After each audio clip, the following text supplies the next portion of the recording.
millat fidoyilari.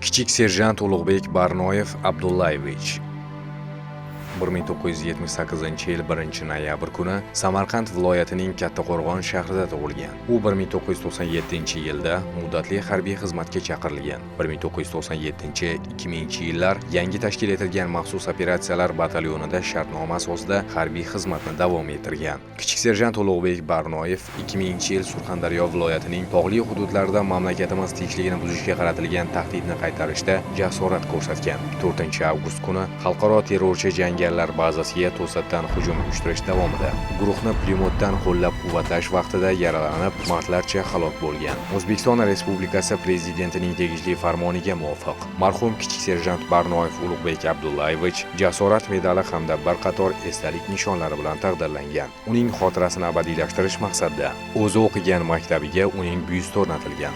Jasorat burchagi tashkil qilingan, uning sharafiga bog' ham barpo etilgan. Vatan millat fidoyilarini unutmaydi.